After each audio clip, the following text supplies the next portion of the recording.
Thank you, Ella, and thank you everyone for joining us today to discuss Teva's second quarter 2021 financial results. Joining me on today's call is Kåre Schultz, Teva's Chief Executive Officer, Eli Kalif, Teva's Chief Financial Officer, and Brendan O'Grady, Teva's Head of North America Commercial. We hope you've had an opportunity to review our press release, which was issued about an hour ago. A copy of the release, as well as a copy of the slides being presented on this call, can be found on our website at www.tevapharm.com. Please note that the discussion on today's call includes certain non-GAAP measures as defined by the SEC. Management uses both GAAP financial measures and the disclosed non-GAAP financial measures internally to evaluate and manage the company's operations in order to better understand its business. Further, management believes the inclusion of non-GAAP financial measures provides meaningful supplementary information and facilitates analysis by investors in evaluating the company's financial performance, results of operations, and trends. A reconciliation of GAAP to non-GAAP measures is available in our earnings release and in today's presentation. Please note that today's call will run approximately 1 hour. And with that, I'll turn the call over to Teva's Chief Executive Officer, Kåre Schultz. Kåre, if you would, please.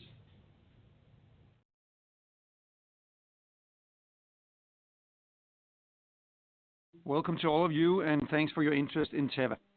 I'll start by the financial highlights. Our revenues came in at $3.9 billion, which is roughly the same as a year ago, and it was really driven very much by AJOVY and AUSTEDO, and it was also affected by the continued slightly lower script volume due to COVID-19 restrictions in Europe, in generics and OTC, and to some extent also lower total market in the segments where AJOVY and AUSTEDO competes. So overall, given this situation, we were very satisfied with the revenue as they came in. The adjusted EBITDA came in at $1.2 billion, and the GAAP diluted EPS came in at 19 cents, and the non-GAAP diluted EPS at 59 cents, very much in line with our expectations and the consensus estimate. The free cash flow came in at $625 million, also a number we were satisfied with. Our debt reduction continues, as we've laid it out several years ago, according to our plan, and the net debt to EBITDA ratio is now down to 4.7. The 2021 revenue outlook is lower to reflect the ongoing impact of COVID-19 from 16.4 to 16.8 billion down to 16 to 16.4 billion. However, operating income, EBITDA, EPS, and free cash flow remains as already guided, so it's reaffirmed. And the reason for this is basically that we have been awaiting the consequences of COVID in the total market, and therefore we've been cautious since the beginning of the year, of course, on our spend.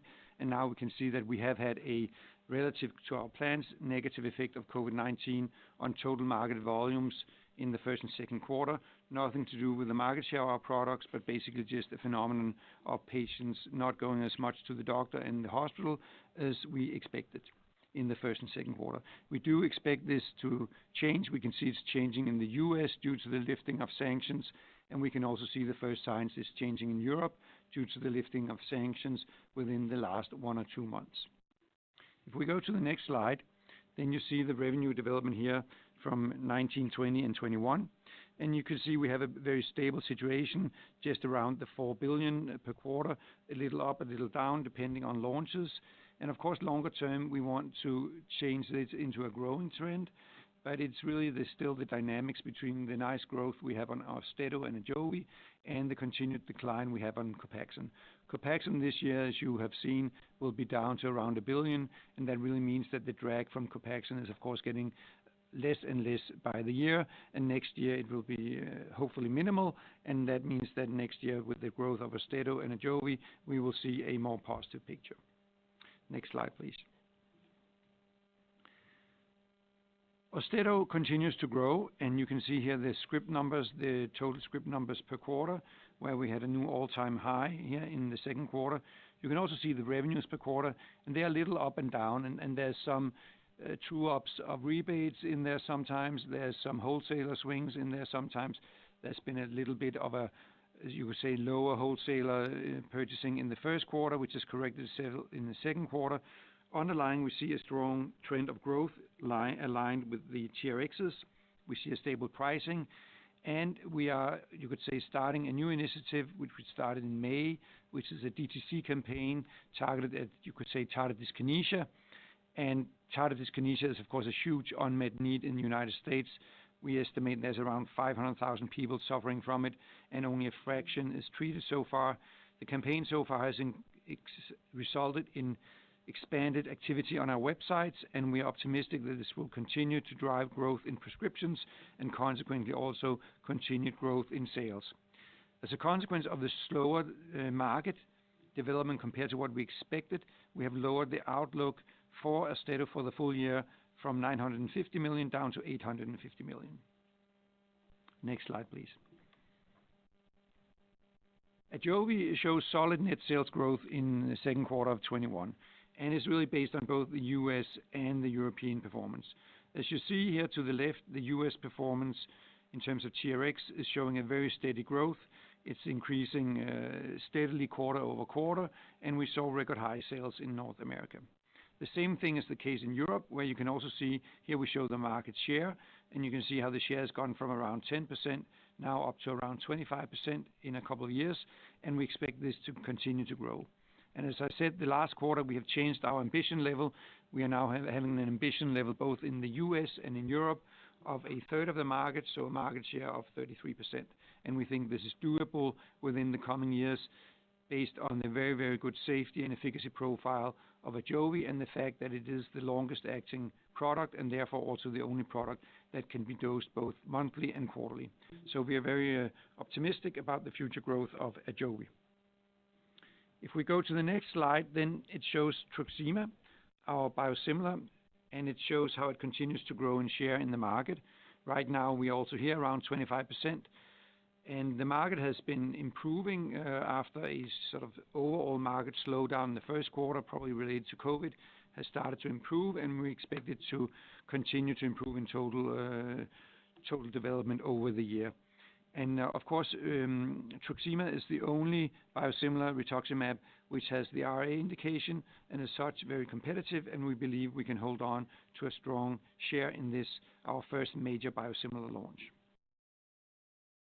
If we go to the next slide. As you know, our financial long-term ambition is really to secure a business with a good operating margin, with a good cash conversion, and with an ever-decreasing debt in order to basically stabilize the financial situation for the company. And I can say when it comes to the operating margin, we are well underway. Since it bottomed out in 2019, we have been improving it significantly, and right now we are just shy of 27%, which is the target for this year. And of course, we're aiming for the 28% in 2023, and we are very confident that we can meet this target for the operating margin. Let's go to the next slide, please. Yeah, I was just talking about our long-term financial targets. They are unchanged, and of course, they're to be achieved by the end of 2023. And I just mentioned the operating income margin of 28%. Cash earnings, we want that to be above 80%, and then we want the net debt to EBITDA ratio that's currently standing at 4.7 to come down below 3. Now, when we execute our business, we deliver more pharmaceutical products, more medicines to the world than any other pharma company. And that's, of course, very, very important for the patients who use the products every day.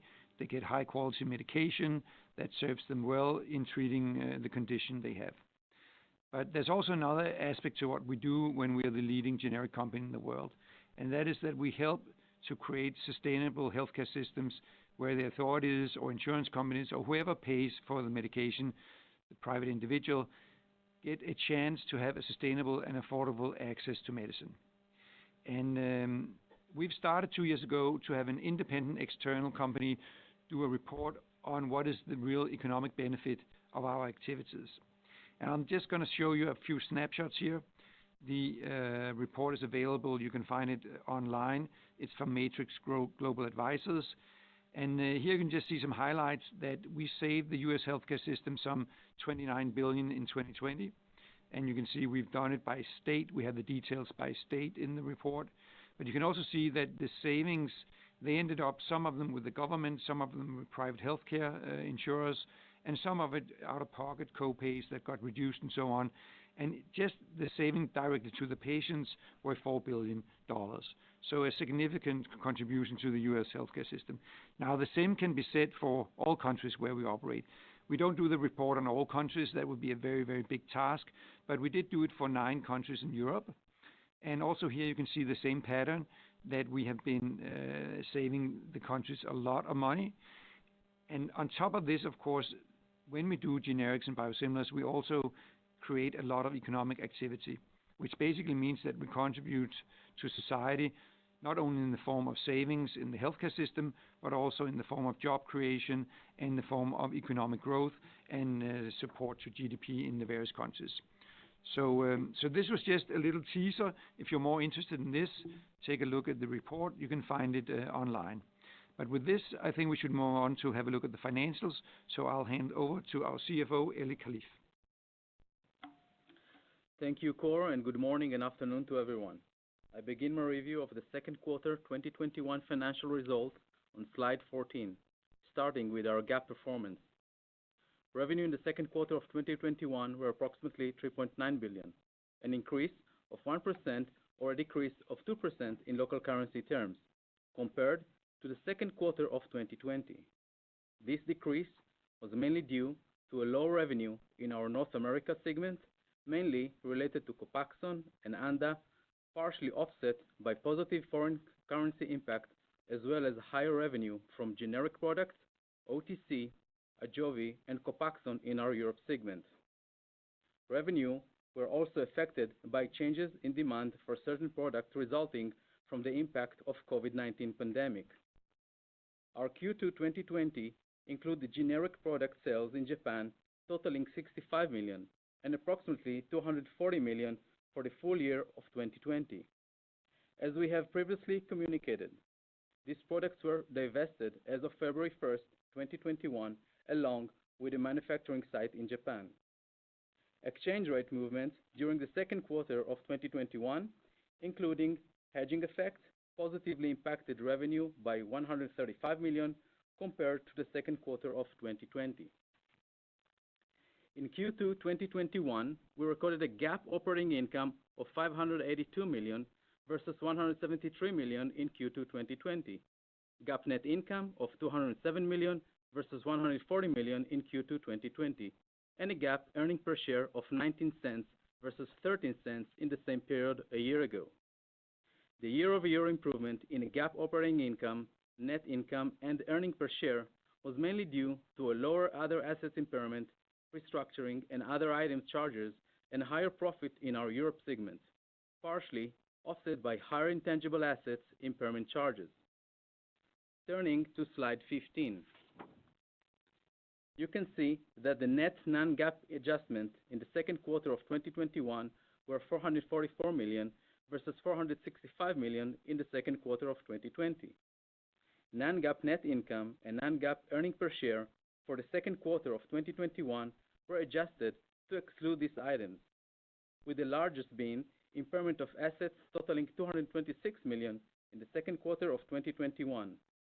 This includes an expenses of $195 million for identifiable intangible assets impairments compared to expenses of $120 million in the second quarter of 2020. Amortization of purchased intangible assets totaled $173 million, the majority of which is included in cost of goods sold. Now moving to slide 16. We review our non-GAAP performance. Kåre and I have already reviewed the second quarter revenue, which totaled approximately $3.9 billion. So let's move down to the P&L and look at the margins. A year-over-year total non-GAAP gross profit increased by 4%, and our gross profit margin improved to 53.3% compared to 52% in the second quarter of 2020. The year-over-year increase in the non-GAAP gross profit margin was mainly driven by higher profitability in Europe and international markets resulting from the change in product portfolio mix, as well as the network optimization activities, partially offset by lower profitability from Copaxone. Our non-GAAP operating margin was 26.4% versus 25.3% a year ago. The increase was driven by the higher gross profit margin mentioned above. We ended the quarter with a non-GAAP earnings per share of 59 cents, compared to 55 cents in Q2 2020, mostly due to the higher gross profit. Now let's take a brief look at our spend base on slide 17. Year over year, our quarterly spend base declined by approximately 15 million, or 120 million net of FX.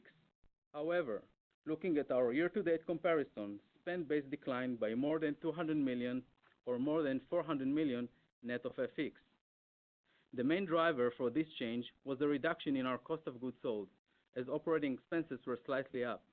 The decline in sales had the greatest impact on the reduced cost of goods sold, supported partially by our ongoing efforts to improve our gross margin through the transformation of our network. Based on the first 6 months of 2021, and according to our current estimation, we believe our spend base will come in approximately 12 billion for 2021. Now turning to free cash flow on slide 18.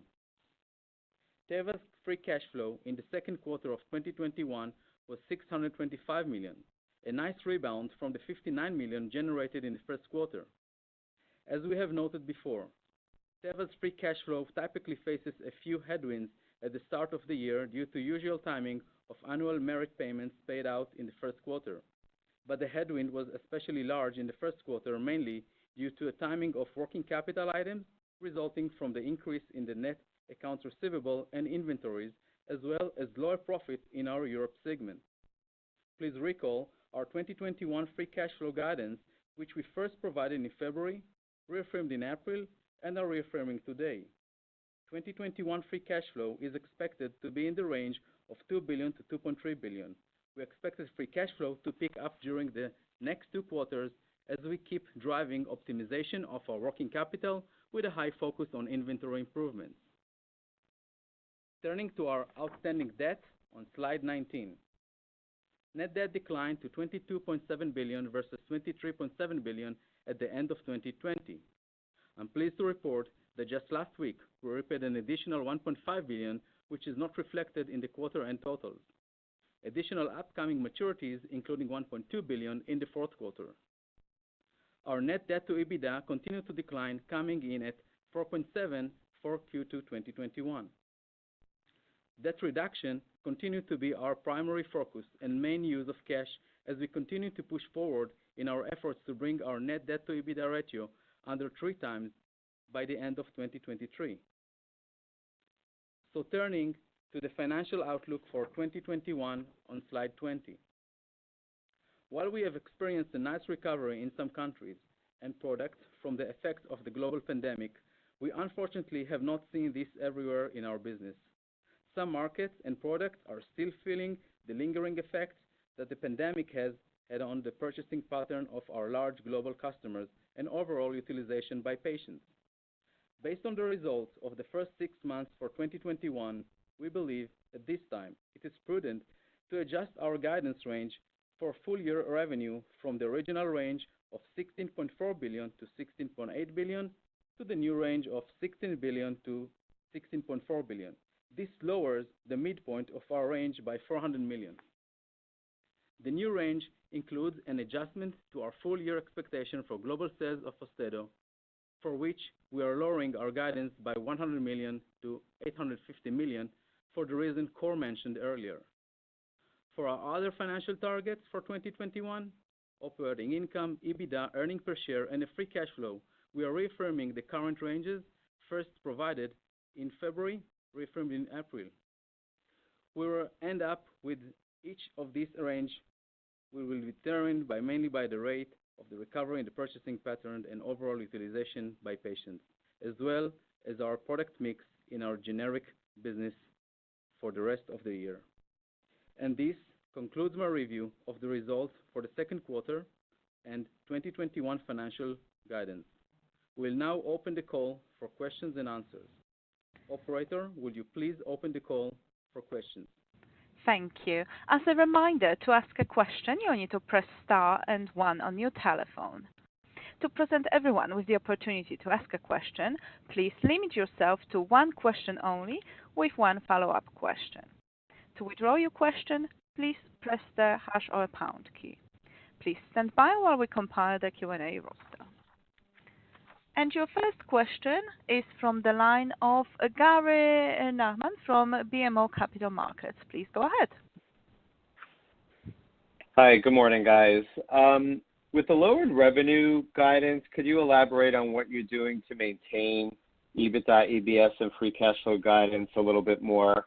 How much is gross margin improvement versus reducing OpEx, and are you likely to be at the lower end of the ranges for EBITDA, EBS, and free cash flow? And then, also just how do you see the second half recovery from COVID? How do you see that playing out? What's built into the guidance if the first half arguably saw maybe a little bit more pressure than what you had anticipated? And maybe talk about that regionally. Thanks. Thanks for the question. I'll start by answering it, and then Eli can comment if he has further elements to add. So the situation from the beginning of the year was, of course, that there was huge uncertainty with regard to your second question, actually, which is to what extent COVID restrictions would affect the marketplace. And what we were anticipating when we came out with our first guidance was really that the vaccination drive would result in a lifting of restrictions in the second quarter, so that economic activity and doctor visits and script activity and so on would resume in the second quarter, both in US and Europe. Now, the way we then managed the P&L, so to speak, was to be cautious on the overall spend pattern. Nothing is specific for a specific area.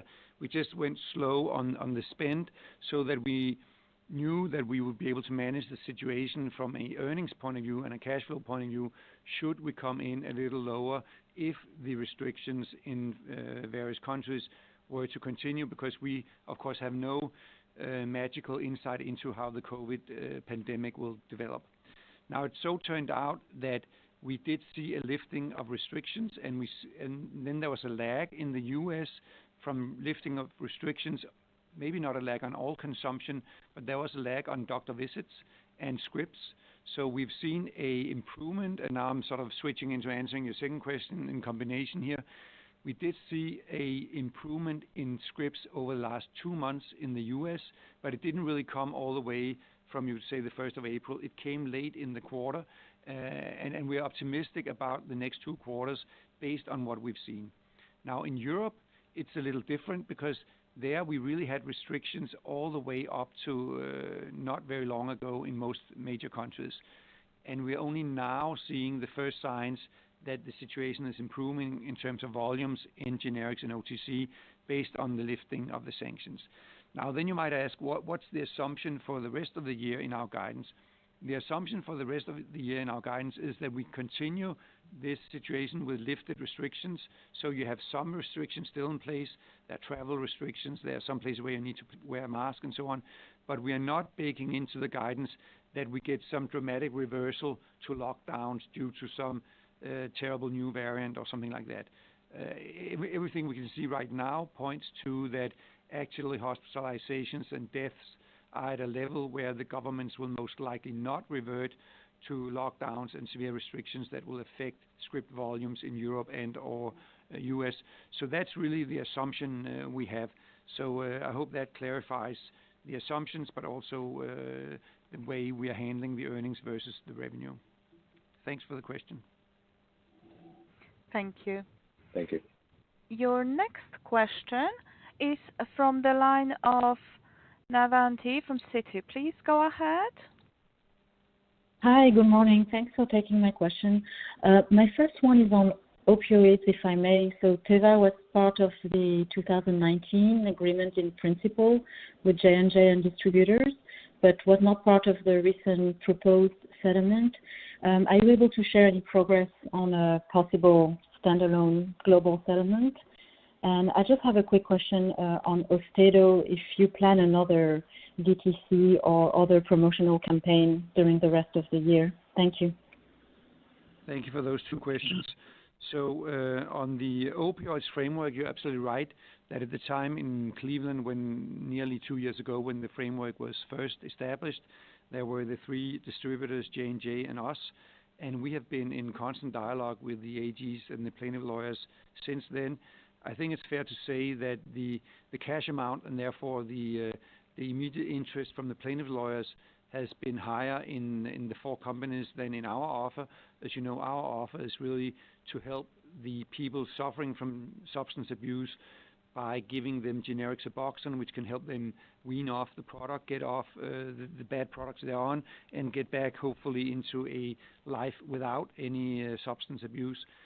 And we have been offering for a 10-year period to provide this free of charge to all states in the U.S., and I think that's a very attractive offer for the states. However, of course, since we are not offering much cash, because as you know, we have a huge debt of more than 20 billion, then the actual attorney fees related to it are of course less, and that's probably why they have decided to take the other four companies first and then move on to us second. We have been in an ongoing dialogue, as I said, both with the AGs and the plaintiff lawyers. We are optimistic that we can reach a settlement during the coming year. We think that the court cases that are ongoing right now gives a good incentive for all parties to reach a settlement, and we think a settlement will be to the benefit for all the Americans that suffer from substance abuse. So we are cautiously optimistic that we are moving ahead towards a settlement on a sort of nationwide basis for us. On the Austedo question, we will continue the DTC campaigns for Austedo for tardive dyskinesia.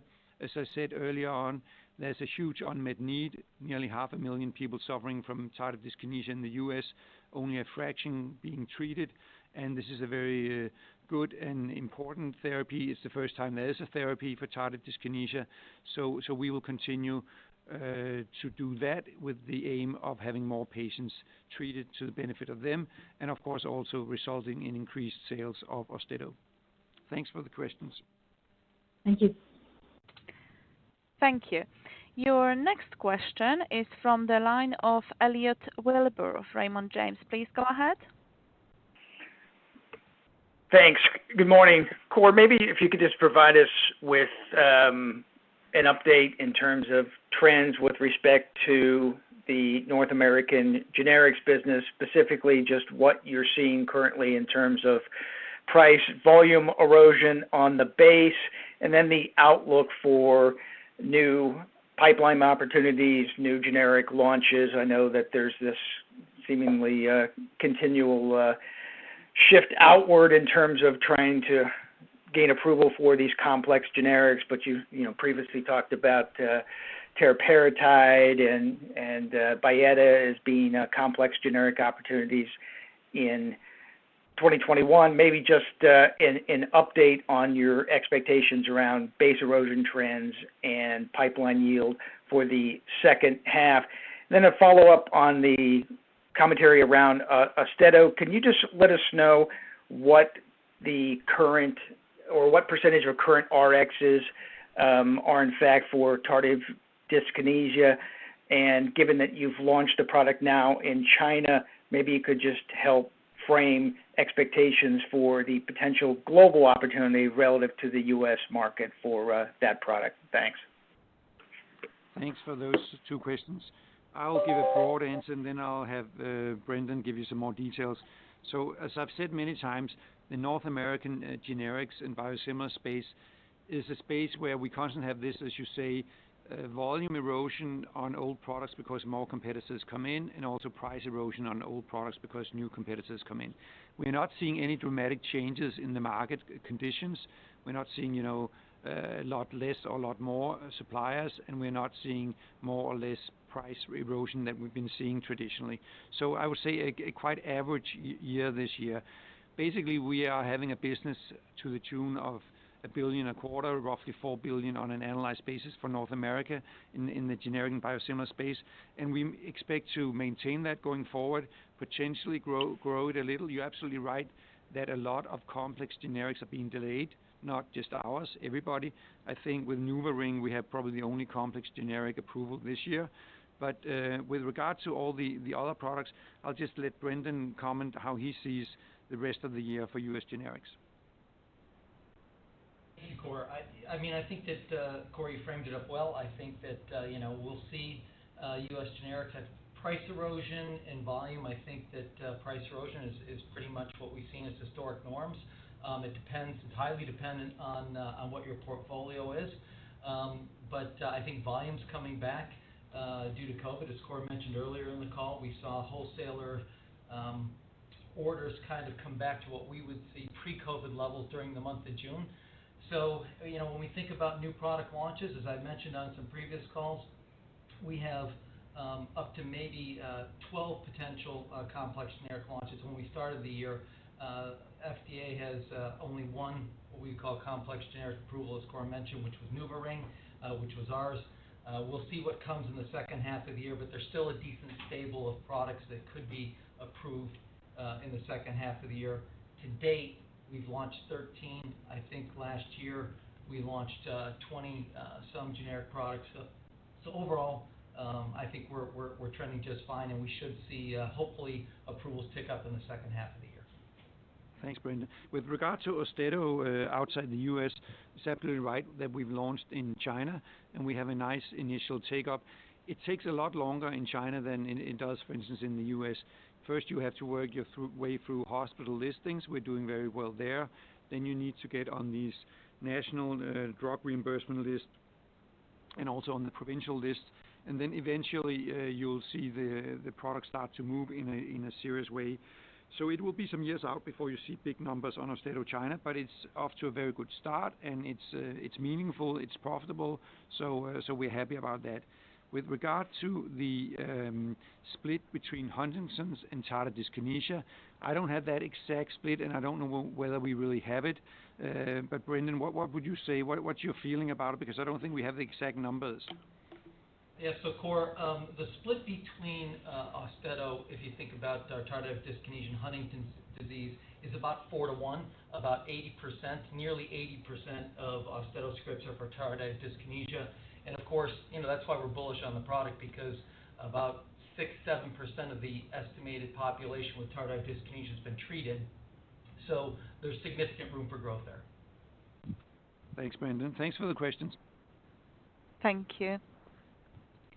Your next question is from the line of David Steinberg from Jefferies. Please go ahead. Thanks. Two questions. Cor, just to clarify, did you say you expect a settlement, an opioid litigation settlement this year? And if so, could you discuss the flexibility to manage through cash litigation payments in the future? I know you've offered mostly Suboxone product and less cash, but I'm assuming there'll be a cash component. And then secondly, just on shoring up some of the struggling revenues, I know you've indicated in the past that you're focused on debt pay down and you're not going to be buying any assets, but any opportunities to leverage your global sales infrastructure and bring in new products either via co-promotes, joint ventures, or other type structures? Thanks. Thanks for those two questions. So first of all, on the opioids, the framework, which is now nearly 2 years old, if you look at the framework, then you can say what it ended up with for the 3 distributors in J&J is not radically different from what they initially agreed in the framework.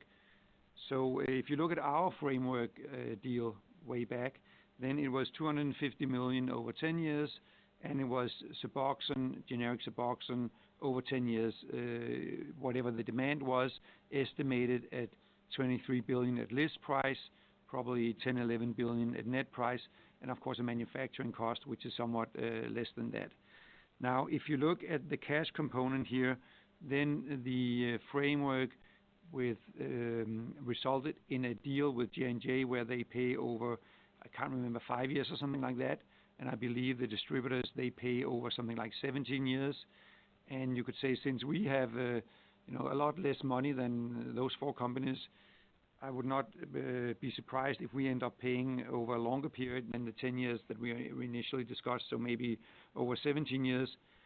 And that also means that if we have to pay more in order to get a settlement, which of course we would not like to do, then of course there's some flexibility on that if you stretch out the payments over a longer period. So basically, I don't expect that anybody will have any benefit from trying to push us cash payments which are not in line with our financial situation, because that will not benefit anybody. So I don't really see that the cash component might increase, but I don't think it will be in a structural way that will really affect our liquidity to the extent that we will have any problems with serving our debt in a good and positive way, because that's not in the best interest of anyone. Now, with regard to what we can do to generate more revenue based on, you could say, our business footprint, I think there's some good examples, not the least in the biosimilar space. You saw the deals we did with Alvotech, which will potentially give us new biosimilars in the US over the coming years. You saw that we did a deal recently on a Lucentis biosimilar in Europe. So we are looking for these kind of opportunities, as you say, where our commercial footprint in Europe and North America can be used by companies who have a good product but don't have that commercial infrastructure. And I'm marginally optimistic that we'll find some more products. They will not be huge blockbusters, because then people tend to do it on their own. But I think we can supplement our revenues with these kind of deals over the coming years. Thanks for the questions. Thank you. Your next question is from the line of Ronny Gal of Bernstein. Please go ahead. Good morning, and thank you for taking my question. Two of them. First, can you talk a little bit about the branded pipeline? You've been working on a few things there. For the next 24 months, should we see any material pipeline news from there? And then secondly, regarding Ajovy, you kind of mentioned 33% market share. I'm wondering if this is just against the other injectables or also against the prophylaxis oral products which are coming in. And in general, if you consider the progress of the prophylaxis oral products, how big would you expect the injectable prophylaxis CGRP market to be, call it, 3 to 5 years out? Kind of like, how big is the market overall? And with that question, I'd like to extend my thanks and say goodbye to Brandon O'Grady and thank you for all the years of service here. Thank you. Thanks for those questions, Ronnie, and good luck to you in the future, and good luck to us. In order to see good development, it's of course super important that the branded pipeline also delivers. And first, we should be happy that Risperidone LAI hopefully will get approved and will be launched next year. So that's not really a clinical news, but that's of course a rejuvenation of part of the pipeline. It's a super important product for people suffering from schizophrenia, in the sense that it's subcutaneous, so it's not an intramuscular injection, and it can be lasting 1 or 2 months, which is longer than current therapy. So we think this can benefit a lot people suffering from schizophrenia to get a more convenient therapy where they avoid relapses due to a convenient long-acting therapy. But there's a lot of other exciting things happening sort of short term. You know that we have a very exciting concept in oncology that is being sort of the front runner is really a out license we have to Takeda, and it's the principle of attenuating a oncology product. So you basically have a oncology product that would be too toxic if it wasn't turned down, so to speak, and then we have a special technology to turn down the effect and to make sure it works where it's supposed to work. And we have a very interesting product in our own pipeline, and within a year we'll see the Takeda results, and hopefully they will be positive, validating the concept. And then we have our own product, and the idea is basically that you have a way of targeting the cells where you have the cancer, and then you have a sort of killer cell mechanism that is turned down so that it's not toxic to the rest of the body, but is able to kill off the cancer cells. So that's very exciting to see the outcome of this Takeda trial, which will validate the concept. We also have IL-5 in clinical development, and that's really an upgraded version of the IL-5 for respiratory disease, which could be more efficacious, more long-acting. So we're excited about that. And then we have a lot of early things going on. We have in fibromyalgia, we are looking at whether Ajovy can work in fibromyalgia. So many exciting things happening in the next 2 years. And of course also early stuff where it's a little too early to get really excited, because it's always difficult in the early phases. But I'm very happy about our pipeline in biopharmaceuticals. So that's really positive. When we then switch to your second question on Ajovy, then I'll give it a comment, and then Brendan can also supplement. The way I think about it when I say a third is of the injectable prevention therapy. And we have to sort of distinguish a little bit here, because there's oral preventive therapy where you basically take tablets all along, I think every second day or something like that, at a very, very high cost. Because if you have to take a tablet every day, I can't remember what the cost comes out, but very, very high. And then you have the quite cost competitive injectables now, the 3 injectables. And my 33% is out of the injectable segment. I think the injectable segment will be significant because even though it's an injection, it's subcutaneous, it's quite convenient, and then you don't have to think about it, taking these tablets all the time. People who do not like to take injections, who have needle phobia and so on, they will for sure go for the oral therapy if they can get their insurance company to pay for it, because the actual cost of these type of therapies is very high. I also think there's a difference between US and Europe. I think it's going to be very, very difficult in Europe to get the prices we're seeing in US on the orals. The orals are very, very expensive compared to orals in Europe, whereas the injectables are more meaningful in comparison to other European therapies in the same space. So I think there's going to be some regional differences, but to give a specific answer, it's a third of the injectable segment I'm talking about. I don't know if you want to comment on the orals, Brendan. Yes, of course. I'll make a comment. So first, Ronnie, thanks for the nice words. It's been a pleasure speaking to you over the years. When we think about the migraine segment, as Kåre mentioned, when we talk about a third of the market, we're talking about the injectable market. But if you think about the overall migraine market, there's multiple entries now, and we do see that the injectables will probably the growth will be impacted by the orals. To what extent, we're really not sure. I think Kåre talked about the complexities of oral versus injectables. There's a lot of advantages to an injectable product, and an oral preventative, when it also has an acute indication, is not necessarily as straightforward as one might think. So, Ajovy has the longest acting product in the migraine market, which gives us that 3-month dosing regimen that others don't have. And I think what we're starting to see is Ajovy separating a little bit, at least clinically, from maybe the other injectables because of that. And you're starting to see the increase in sales, right? I talked a little bit about that as we grew share and we went into the pandemic, we were growing share, but volume was coming down due to the pandemic. Well, now that we're coming out of it, we did $46 million in Q2 of this year, which is up 35% versus Q2 of 2020 and up 48% versus Q1 of 2020. So I think Ajovy's on the right path. I think we are absolutely, we'll get to our goal of a third of the injectable market, and we'll have to kind of wait and see what the split is between orals and injectables. But again, it's not as straightforward with the orals as one might think, and I think there's a lot of advantages to a quarterly or monthly injection. So thanks for the question. Thank you. Thank you. Your next question is from the line of Umer Raffat from Evercore. Please go ahead. Hi, guys. Thanks for taking my question.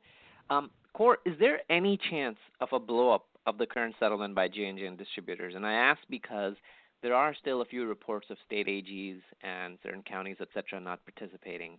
So I wanted to gauge your thoughts there and whether that's necessarily a good or bad thing from Teva perspective. And then secondly, I know there's still some lingering litigation between Teva and former Allergan, now AbbVie, on what percentage of the liability may potentially have to be covered by that entity on your opioid side.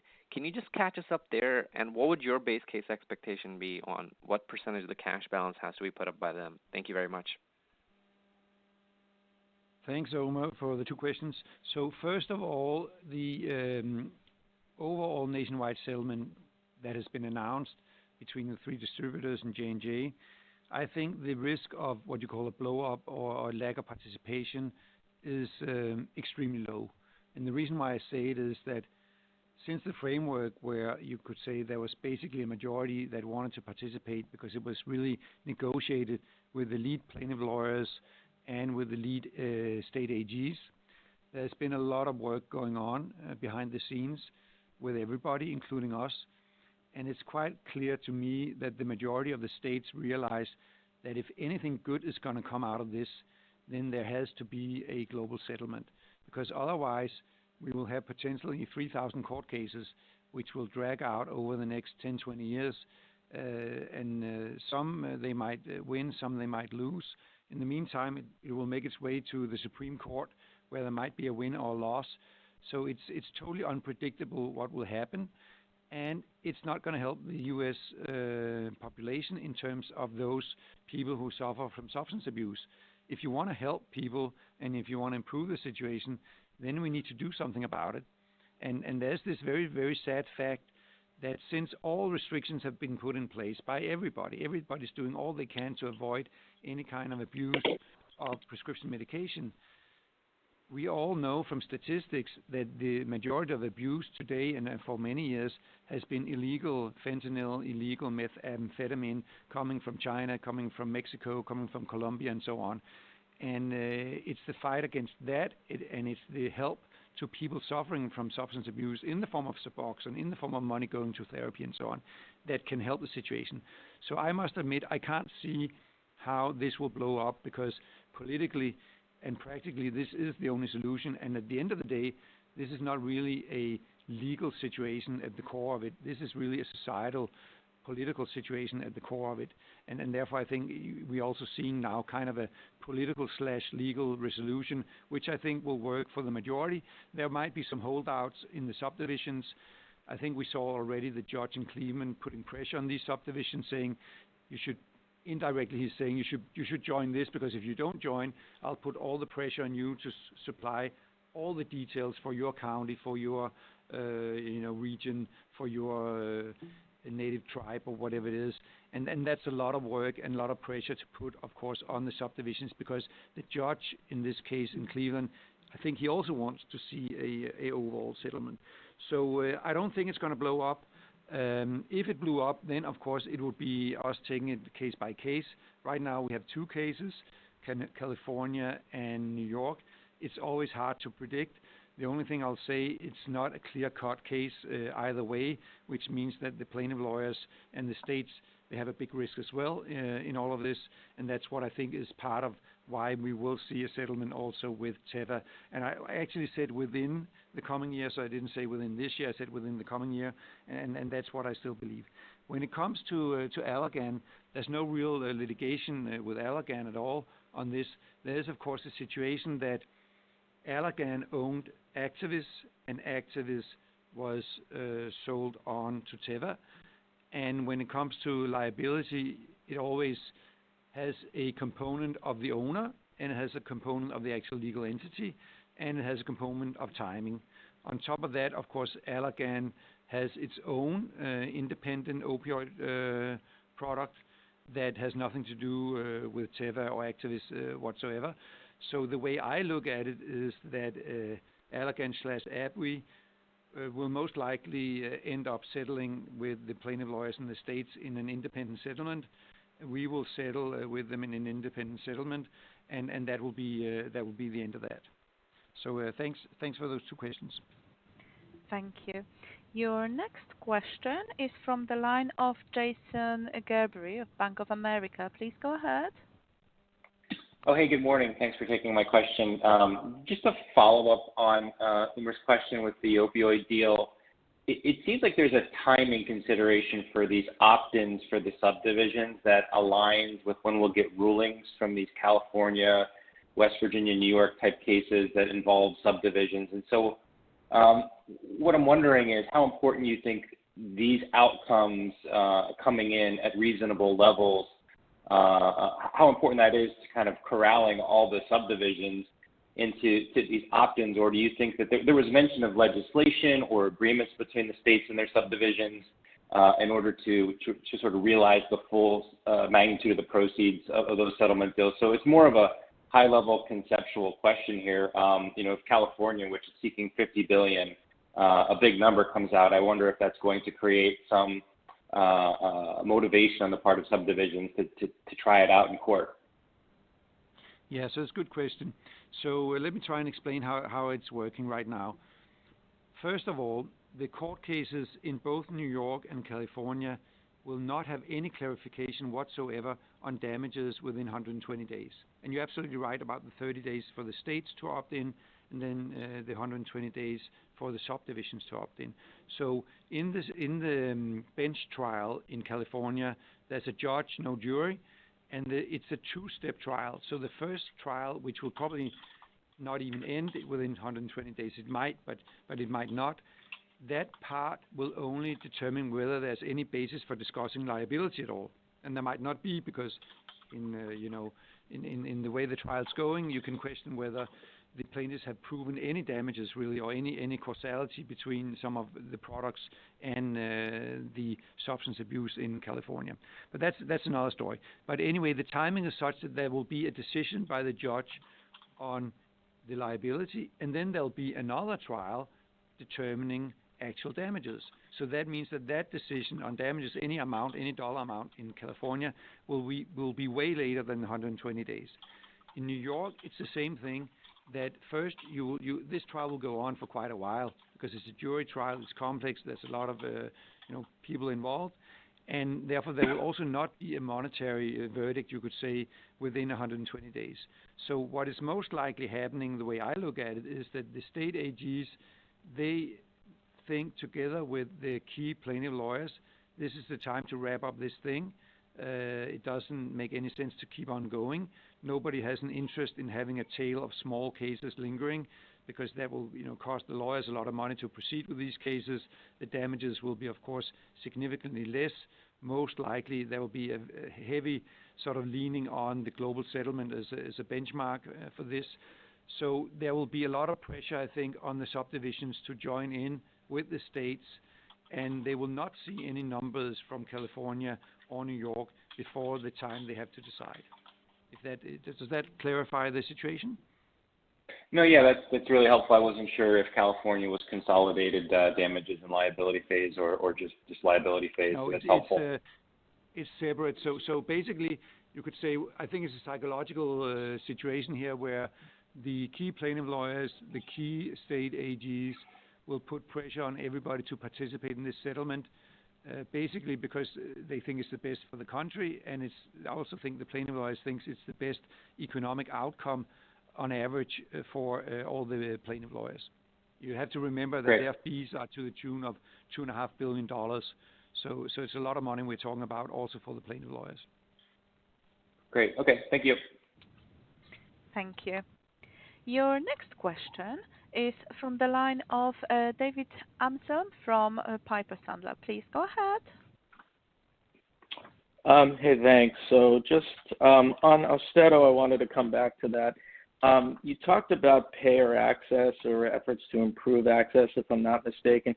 Can you just elaborate on what access is like in terms of hoops patients have to and practices have to jump through, and how problematic that is in particularly in tardive dyskinesia? And then secondly, with your competitor having data later this year in Huntington's chorea, can you talk about the extent of competition there and the extent to which you could see pressure on Austedo in Huntington's, to the extent that your competitor gets a label expansion in that setting? Thank you. Yeah, thanks for those questions. So I'll give it an overall answer, and then Brendan can supplement.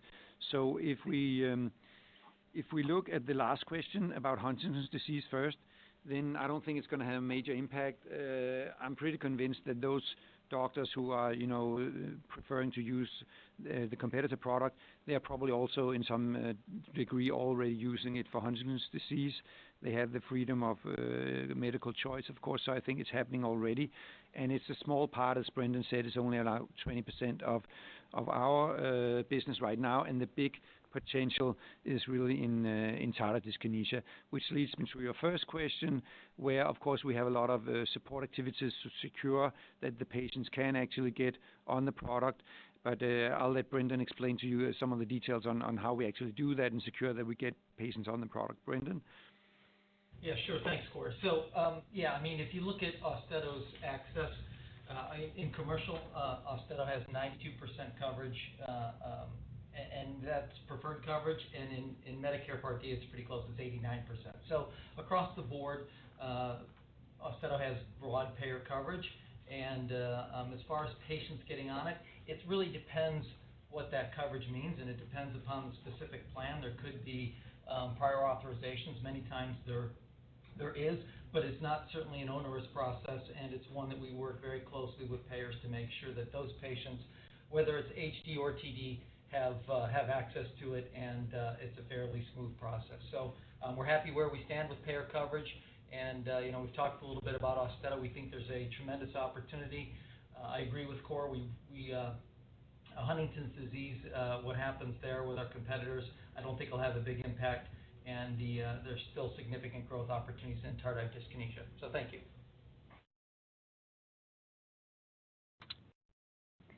Thank you. Your next question is from the line of Daniel Busby of RBC Capital Markets. Please go ahead. Great. Good morning, and thanks for the questions. I've got two. First, a follow-up on opioid litigation, and I hate to belabor the point, but as we think about a potential settlement deal, is there a minimum percentage of plaintiffs that would be needed to be a part of that in order for you to move forward? If said differently, is there some level below 100% that you would be happy with, understanding that achieving a truly global settlement may be difficult? And second, you mentioned risperidone LAI earlier. Can you talk a little bit about how you're thinking about the market opportunity for that product, just given the highly genericized nature of the risperidone market today? Thank you. Thanks for those two questions. So if we take the first one about the opioid litigation again, then the way the deal that the distributors in J&J have made is structured is basically that there's a minimum that needs to participate, and the more that participate, the bigger the payout, you could say, of the theoretical max amount. And I can't remember the exact number of states, but I think you should think about it this way, that the expectation is that certainly more than 40 states out of the 50 will participate, and hopefully a number higher than that. And of the subdivisions, there's a lot of legal twists to it, because for some states, once the state participates, the subdivisions sort of have to participate. For some states, it's unclear, and for some states, it's clear that they don't have to participate. But my expectation would be that you are talking about a threshold of more than 80%, both for the states and for the subdivisions. And you have to remember that this is all negotiated with all the lead plaintiff lawyers. So this is not negotiated in isolation. This is a deal that's done by the aggregation of all the different lawyers into groups, and then representatives from these groups. So I think it's very, very likely that you'll see this level of above 80% for both the subdivisions and for the states. If we then switch completely to risperidone LAI, how big is that opportunity? I think it's quite a big opportunity, because the pricing on LAIs is quite stable and good in the marketplace, and the pricing of LAI is really not gone generic for the new and better products. So that means that we'll be launching probably with a price that's the average price of branded patent-protected LAIs. You have to remember that the reason why we can do this new and improved product is a lot of research done into a new mechanism of prolonging the action profile of the drug. And that's why it's a subcutaneous injection instead of an intramuscular. That's why it's a much thinner, much smaller needle, much more pleasant. And that's why it doesn't last 2 weeks, but it can last a month or 2 months. And we have very, very good clinical data, which I'm sure you've seen.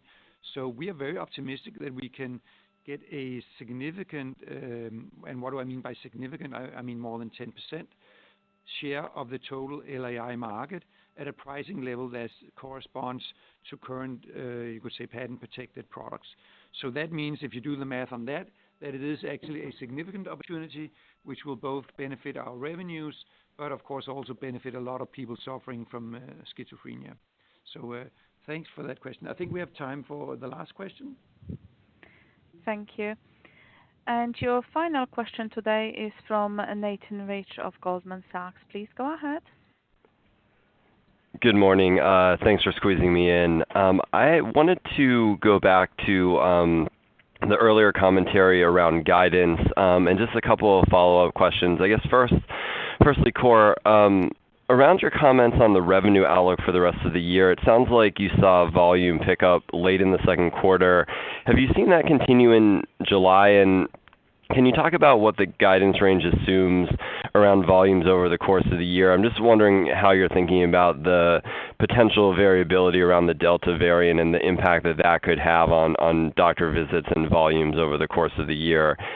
And then my second question is on the operating margin guidance. I think on one of the slides it showed the 2021 operating margin target being 27%.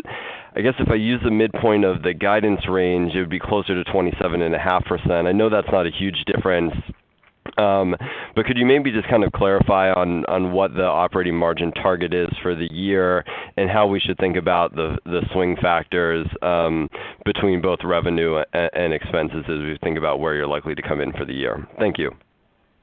Yeah, thanks for those two questions. I'll take the first one, and then I'll let Ellie take the last one on the margin. So, good question on the guidance. So, exactly like we said, both in Europe and in US, at the end of the second quarter, we did start to see some improvement in volumes. And as you can do from the math, we did roughly 7.8 billion in the first half. And you can conclude from the simple math of our guidance that we're going to do somewhat more in the second half in order to meet the guidance, of course, which we expect that we will. And that means that we are expecting to have higher volumes. And there are two elements to it.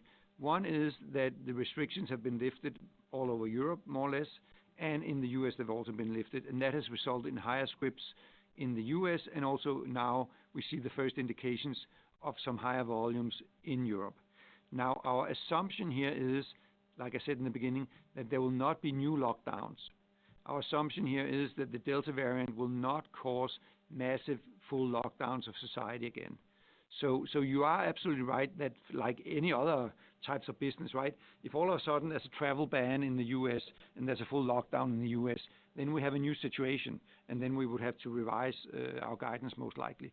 And the same thing for Europe. If all of a sudden there was a travel ban in Europe, and if all of a sudden there was, you could say, lockdowns, I personally don't think that's very likely because, as I said, when you look at the number of severe cases that are being hospitalized, and when you look at the number of deaths, then the increase in infection rates in various countries due to the new variants doesn't seem to create the mortality that we saw in the beginning. And that's basically, of course, because of the high level of vaccinations in the US and in Europe. So that's really the assumption is that we see higher volumes in third and fourth quarter as we saw them right here at the end of the second quarter.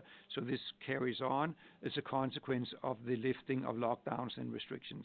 And if that was to change, then we have a new situation which we will, of course, communicate about if all of a sudden we see a US nationwide lockdown or something like that, which I think is not likely. But that's really the assumptions behind it. And now maybe, Ellie, you can comment on the margin. Yeah. Hello, Nathan. Thanks for the question. So, if you go back to slide 16 where we show the first half of 21, you can see that we generate gross profit margin of 53.6%, very close to what we generate in Q2, which means that our run rate that we predict to end the year very close to the 53.5%. Now, if you look back on the last two quarters actual, we're actually lower than 27% on the OPEX, which means the OPEX is driving between around 26.8%. Now, when we target the 27%, and I know that it's a bit lower than the midpoint, which is 27.4%, that variable element that we have in the OPEX, which we assume 53.5% on the gross margin, going to 27% on OP, which means that this is something around 26.5% to land on the OPEX, versus what we had in the first half of 26.8%. That's 0.3%. That's the variable element inside the OPEX. And, we keep it like that because we still need to support, of course, the revenue and a few other elements in our OPEX. So that's only the elements on some variable elements into the OPEX line. Thank you, Ellie, for that answer. And thank you, all of you. I'll turn it back to the operator.